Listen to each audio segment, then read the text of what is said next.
સમાચારોમાં આગળ વાત કરીએ તો સ્વામી વિવેકાનંદની 154મી જન્મ જયંતિ છે, ત્યારે વિવેકાનંદના પુસ્તકોના જ્ઞાન ભંડારની ખાસ મુલાકાત જ્યોતિર્નાથ મહારાજે લીધી હતી।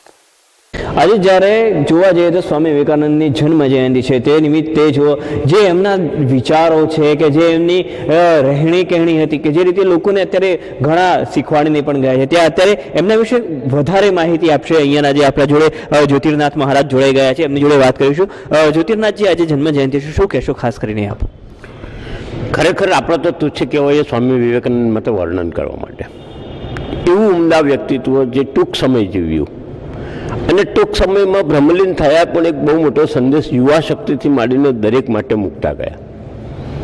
અમે મારા હાથમાં જે પુસ્તક છે પ્રેમ યોગ છે કે કર્મયોગ છે, તમે આજે એક વિષય વસ્તુની વાત કરો તો દરેક વ્યક્તિ ને દરેક જગ્યાએ પ્રેમ હોય, પણ પ્રેમની અભિવ્યક્તિ ઇન્દ્રિયો પર હાવી ન થઈ જાય તે કેવી રીતે થાય અને કેમ એની પર જીવાય?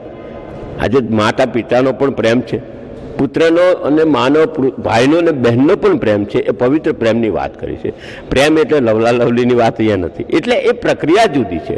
અને એક શબ્દ બહુ સરસ કીધો છે કે જે વ્યક્તિમાં શક્તિ ખલાસ થઈ જાય, આજે માતાજીનું પણ પર્વ છે, એટલે હું કહું કે જે વ્યક્તિમાં શક્તિ ખલાસ થઈ જાય ને તે વ્યક્તિ એવું સમજજો કે લાશ જેવું જીવે છે।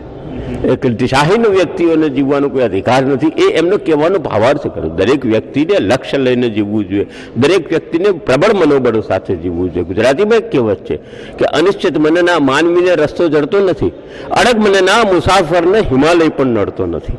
આવી પ્રક્રિયાઓને ઉજાગર કરવા માટે સ્વામી વિવેકાનંદના જીવનશૈલીને પણ તમે જુઓ તો એ બહુ જાતની વિટંબણાઓ સહન કરી અને જ્યારે નરેન્દ્ર હતા ત્યારથી મળ્યા ત્યારે એ સહજ રીતે રામકૃષ્ણને પણ ન સ્વીકાર્યા, એમને ઘણા બધા ક્વેશ્ચન આન્સર થયા અને ત્યારે એવું કીધું કે નહીં, હવે હું અમને સ્વીકારું।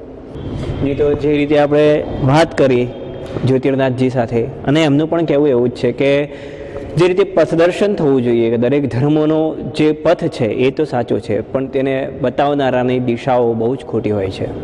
જે દિશા હોય છે જો એ સાચી રહેશે તો 100% ધર્મનું પથદર્શન, 100%ની દિશા અને એને રસ્તાઓ પણ સારા રહેશે। આજે સ્વામી વિવેકાનંદની જન્મ જયંતિ છે, તો સ્વામી વિવેકાનંદની જન્મ જયંતિ આપણે એમના પુસ્તકો વાંચીને એમના જે વિચારો છે તે આપણા મનની અંદર આચરીને કે આપણા જીવનની અંદર આચરીને તેને બિરદાવીએ તો ઘણું સારું। કેમેરામેન યોગેશ પ્રજાપતિ સાથે Parth bird, CN24 news, Ahmedabad.